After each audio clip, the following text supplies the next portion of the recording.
Good morning from Galveston, Texas. We're gonna tour a fairly new museum today here, and also this pretty cool looking ship back here. So let's go. This big beautiful ship is named Elissa. Now this ship was built in 1877 in Scotland, and it was built as a merchant vessel, and I think I want to say that it sailed under a couple of different flags, not just Scotland, but like Norway and Sweden. But anyway, this ship ended up in a scrapyard in Greece, and the Historical Foundation here in Galveston actually purchased the ship from there and had it towed back to Texas. It cost them millions of dollars, I want to say, and they had it towed back here and restored, and I believe in 1982 she was fully restored and able to sail. She's one of only three that of her kind that actually sail, and she is the official tall ship of Texas, a historic landmark. So very old and beautiful ship. I just want to walk around a little bit and have a look-see and just take in the sights and sounds on this ship right now.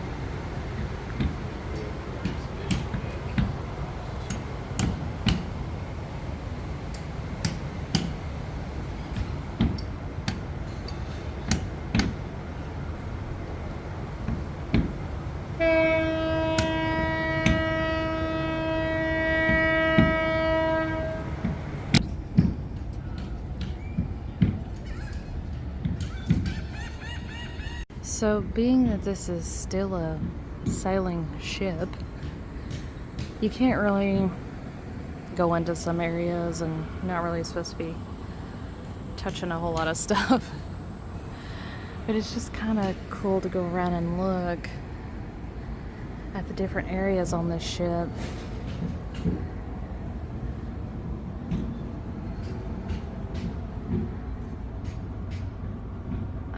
These are the bunks down here.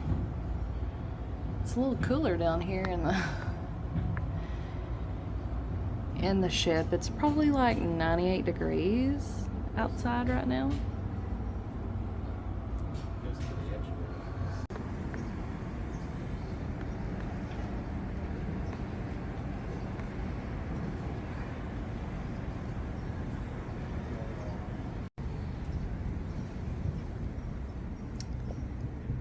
Where the cooking is happening. Some sinks back in there, around the corner there. Stove.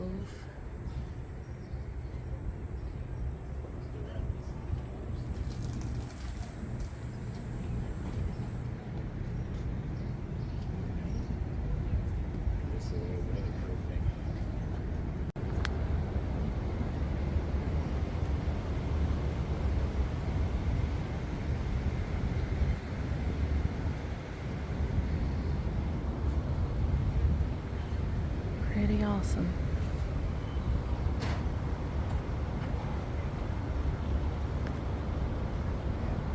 The crow's nest way up there.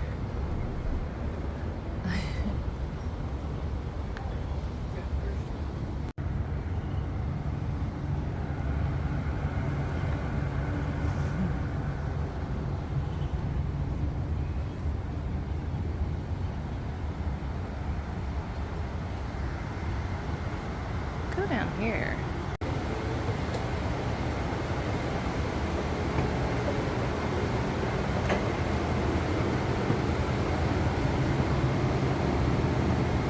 Some more quarters, sleeping quarters.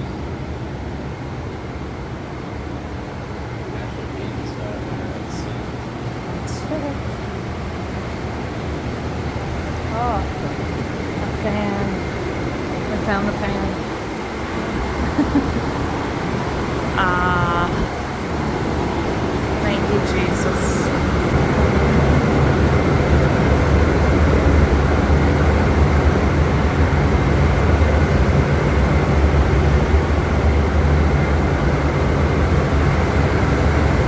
So this used to carry fruits. The Elissa used to carry bananas. Used to carry bananas, but the thing was with bananas, they would go bad faster than anything, so they would have to carry that load of bananas to where they were taking it before they went bad. Other than that, they didn't. The bananas would rot and ferment and make fumes that were toxic to the crew members, which they would fall ill and even die of. On top of that, they would be bringing on these banana spiders and snakes and stuff that would wreak havoc on them as well without them knowing. So it was kind of a dangerous job back then. Yeah. Fruits, especially bananas. So those bananas we were telling you about earlier that they used to store on the ship and deliver. Those compartments on this ship have been changed into living quarters, it sounds like. So they have bunks like this. But every year there's 100 volunteers that are trained in traditional seamanship. And they train on the Elissa, so it does still sail.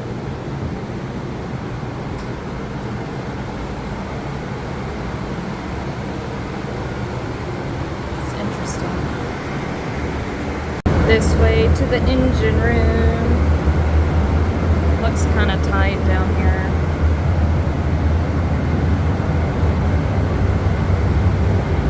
That's not too bad.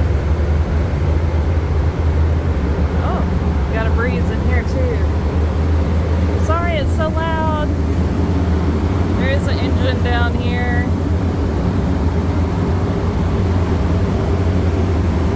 See a little bit in there.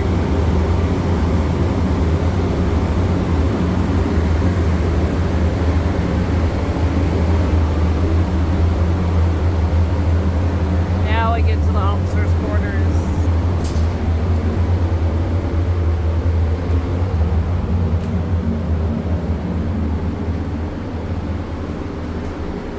Okay. Got a little bunk up here.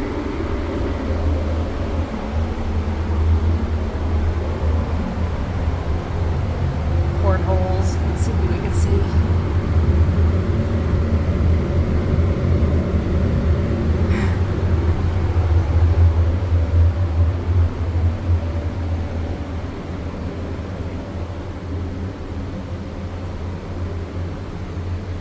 First mate's cabin. Oh, that's cute. Your little bunk and places to put your clothes, and a little couch and table.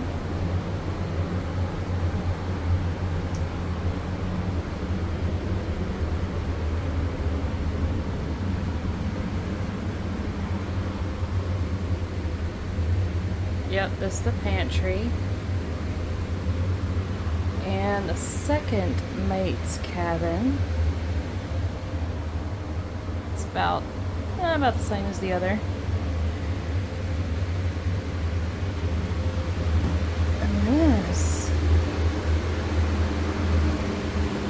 like a little office area / seating area.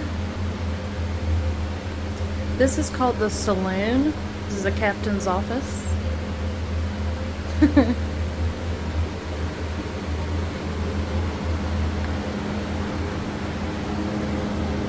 Neat.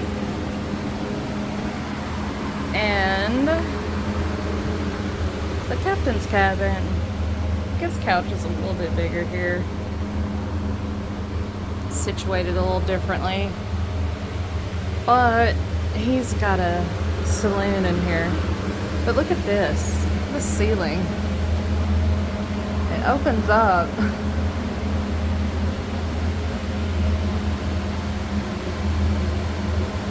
That is pretty cool.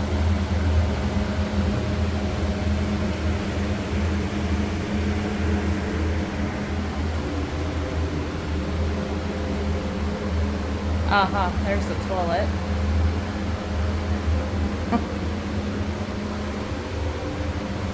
Ship's storage. That's a spare cabin. That one's really tight. You got like a little writing desk right there. That was really tight on the corner. Okay, y'all. I don't know if you can get the scope of how like a vertical these stairs are. But whoa.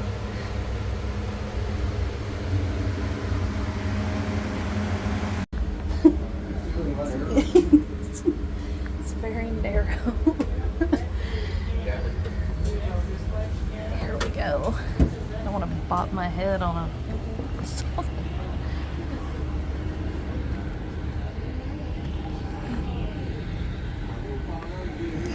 we made it out. Oh, you get to take a hold of the wheel and steer it. Well, maybe not. You can't steer it, you can hold it. 3 degrees to starboard. That's cool.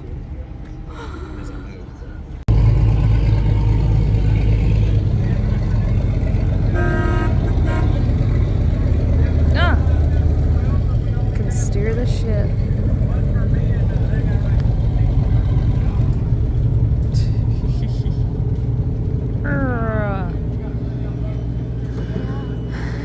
Well, let's go somewhere. So that is a harbor tour boat, and I think it's kind of a little dolphin watch too, but we're gonna do that here in a minute too. Or here at, I think we're leaving at like 1:15. So pretty awesome. High enough off the ground, Oh.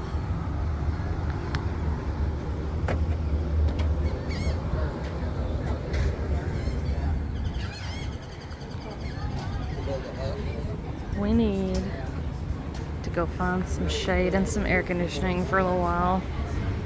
So this is the new ship to shore museum that they have. It's right here, right beside the Elissa. If you get the ship to shore museum tour, you get the Elissa as part of that. That's self-guided. This, I'm guessing, is self-guided, but it's usually a little interactive, but I don't think this is working right now. So there's a first class cabins and steerage. So which one do you want to go in? Obviously first class. First class. I don't know what steering is. No, you're going steerage with the rest of them. What? He said no. You're going steerage. No, you're going steerage with the rest of them. You're not first class. You're steerage. So open. I paid more money.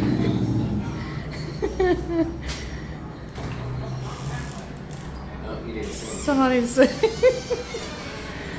Oh, it's nice and nice AC in here. Okay, so this is, yeah, what steerage class would look like. Their bunks.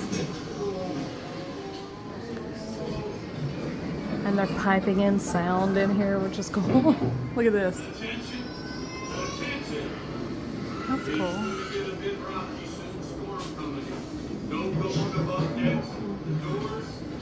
Did he say a storm was coming in? Yeah. Oh, look up. They're just having a hard time. The sails and masts. Oh man, this is cool.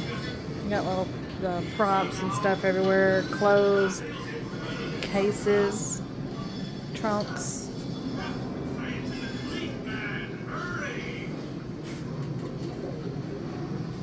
That's pretty cool. So this is all basically showing you what it would be like if you were an immigrant coming from Europe to America. And it says right here that the journey would be about 4 to 6 weeks. And so these are the kind of your living conditions here.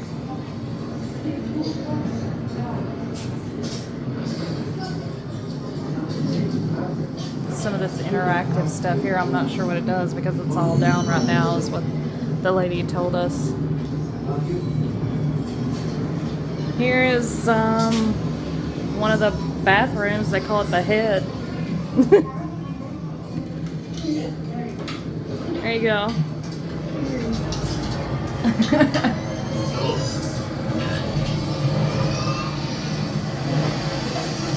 Do you hear that? You okay? Somebody's sick. Close it. Shit. Okay, so you're looking at one of the portholes here.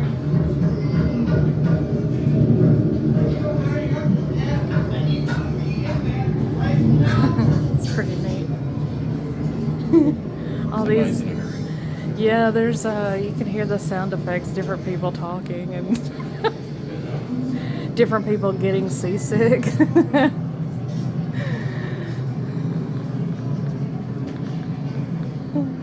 Raw steak with the end. That's probably why that guy's in the bathroom the way he is. Yeah, that meat don't look done. Not eating like that.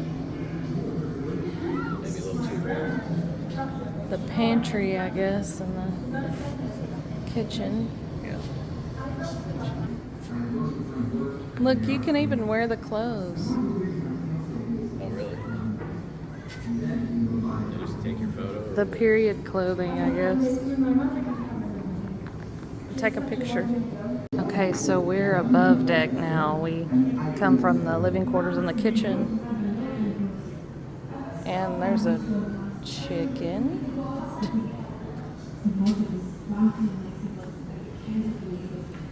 Do you think this is good weather in Holland? Oh, it is so hot now we have entered the Gulf of Mexico. I am always thirsty. Now the water is rationed. Oh, and it has a horrid, stale taste.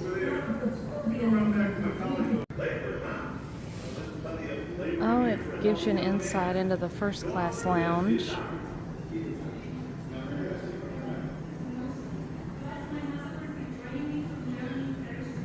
What that looks like, we're not first class.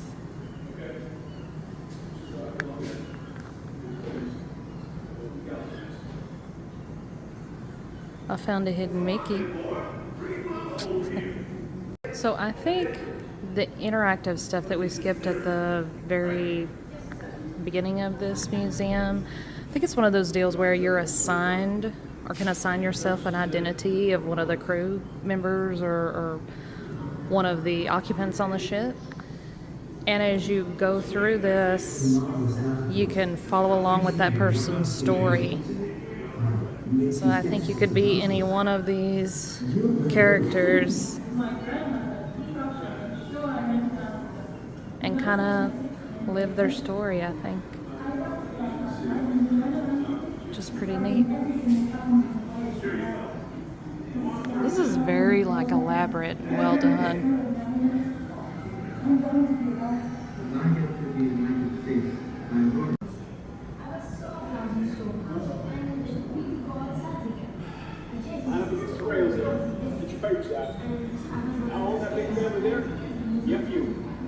He said you.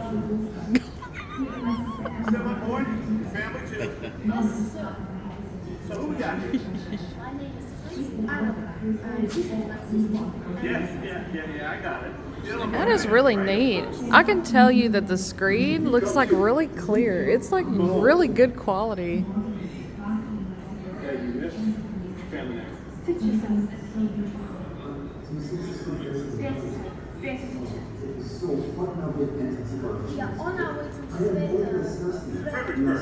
Checking people in. Good.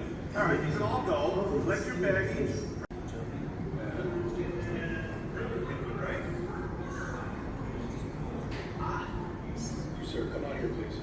So this is like a health check.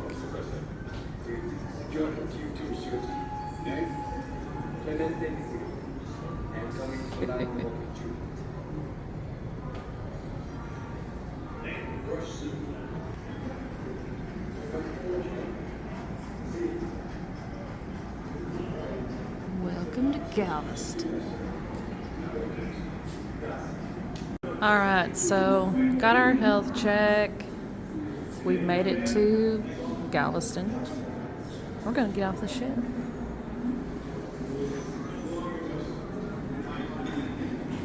The palm tree. We got all these little shops.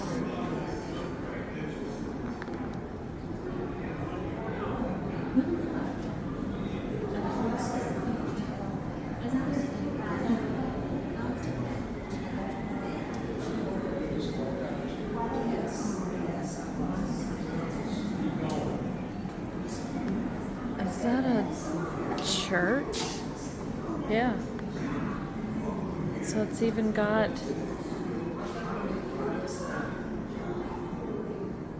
history of some of the churches here in Galveston.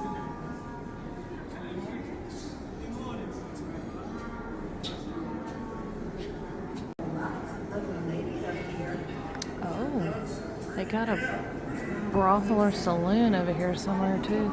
This is the back alleys of Galveston.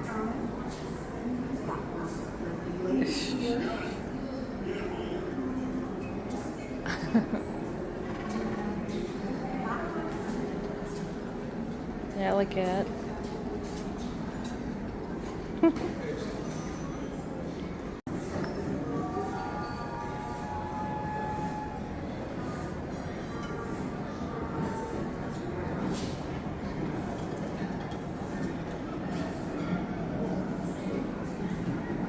I love it when museums put time and effort into making it like a completely immersive experience, so you kind of get the feel for what they're trying to tell you about instead of just showing you pictures. They actually kind of bring you into the town, like old Galveston. It's really neat. I'm impressed so far. This is the railroad, signifying the railroad here, because it says most immigrants that came to Galveston actually only stayed like maybe 1 or 2 nights, and then they would go elsewhere. So they would use the old reliable. Some advertisements there.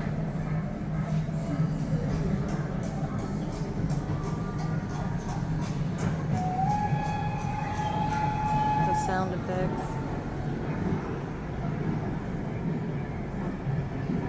So just FYI, we just came out of the museum, and it is kind of, I mean, it's on the smaller side, but we just saw this sign that they're gonna build on and do like a phase 2.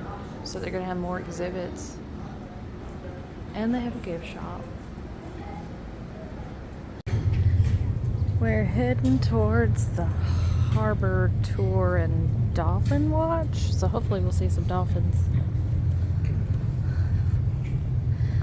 But yeah, we just came out of the museum right there. That's the Elissa that we toured. And the ship, or our boat, is right here. So they're all 3 here together. Got our seat, got a window seat.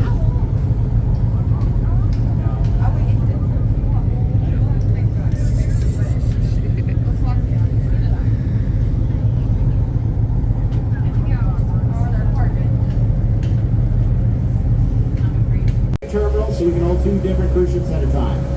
There are currently 3 different cruise lines that come here, though. We get Carnival, Royal Caribbean, and only in the winter months Disney. But we're going to put a hold on that, folks, because check it out. Just up in front of us, we have this tugboat coming near us. up ahead slightly to the right. There's a big wall of water that it's pushing in front of it, and there are dolphins surfing and jumping out of the water in front of that tugboat. In minutes we see jumping dolphins, so hopefully you're all ready to check this out. It's pretty, yeah, 2 of them, tandem. And the smaller one next to it, that was even a little baby dolphin. So we got quite a few dolphins sort of scattered around this area. If you were wondering where the surfing dolphins went, apparently they went right here. Now they're better suited to the scrapyard. Off to the left, really close, lifespan of a dolphin will end, which wouldn't be too far from people if we didn't have, you know, hospitals and modern day medicine. Dolphins are now almost directly ahead of us. In fact, they are directly ahead of us. And off to the left. Now, dolphins aren't mammals. They're the only marine mammal that live here. So we don't get any other types of whales or dolphins or porpoise or manatees, anything like that, just the bottlenose dolphin. People also ask us all the time, one, if dolphins are scared of boats, and as we just saw, definitely not. They like playing around in the We lake. just missed it. The other question we get often is if dolphins ever get hit by boats. Now off to the right, so we have dolphins on the left, dolphins on the right. And the answer to that is no, dolphins don't get hit by boats. Even though the visibility in Galveston is poor, more dolphins on the right now. It doesn't really matter because dolphins use echolocation to help them see miles through the water. So the likelihood of a dolphin being hit by a boat is about the same likelihood of you being trapped out in the middle of a flat desert next to railroad tracks, seeing a train coming and then somehow being hit by the train. And I think you're smart enough to, you know, Where'd they go? step out of the way. Dolphins are off to the right, folks. Starboard side of our boat. Really, really close still, hanging out with us. Now, if you're some sort of psychopath who doesn't care about dolphins, I will talk about some other stuff in the harbor real quick. So if you don't want to see them, off to the left, we have this weird looking, I mean, come on. He's just hanging out right next to us. You're just showing, oh, he's trying to sneeze on you. See that? Oh, little baby's coming right for you too, just off to the right. Look at it, so little. I mean, do we even continue the tour at this point? Like, we can just go back, right? Like that's, I don't know if we can do any better than that, folks. Dolphins like inches away. Yeah, they're still just hanging out with us. Look at them. Maybe they were interested in what I was talking about. I'll take that. All right. So anyway, up on the bottom, it was just floated out of the mud. It was sort of just buried in the mud to keep it stable. But they refloated that rig, so my guess is just like the 7 that were here last year, now we're down to these 2. This one's probably about to get dragged out of Galveston down to Brownsville to be scrapped. So that's my guess. 2 of them last year. Yeah, but that's what happens, I guess, whenever you drop, you know, the most amount of oil from an oil spill into the ocean. On the outside of the Texas responder, you'll also see that large cluster of brown buildings. They purchased the 2 retired warships to the left, buried them into the ground, and opened them as museums. So immediately to the left, that large gray ship is called a destroyer escort, known as a Stewart. Its job was to hunt down enemy submarines using depth charges and torpedoes. Next to us, you'll see it. That's what's left of the Selma, which was launched June 28, 1919 from Mobile, Alabama. The Selma was originally built as an oil tanker, although it didn't really last long as one. A year into service, they ran it into a jetty in Mexico, which caused a 60-foot crack to form in her side. They were able to navigate their way up to Galveston, and for the next couple of years, it bounced around various shipyards until 1922, when the ship was 3 years old. It was determined to be non-repairable, so they scuttled it or sank it on purpose, where you see it today, to act as a channel marker. But because we're outside of the manually dredged ship channel, in order to get the ship where it is today, they had to dig a trench 25 foot deep. They drove the Selma through the trench and then set off the dynamite to put her to rest. So this ship is on the ocean floor. In fact, it's about 25 feet below it. Wow. Solution to get the maritime industry through the war, since they didn't have access to the metals. Even though the ship only lasted a year, it was launched the same day they signed the Treaty of Versailles, which ended World War I. So technically it outlasted the war by a year, so the project was still considered.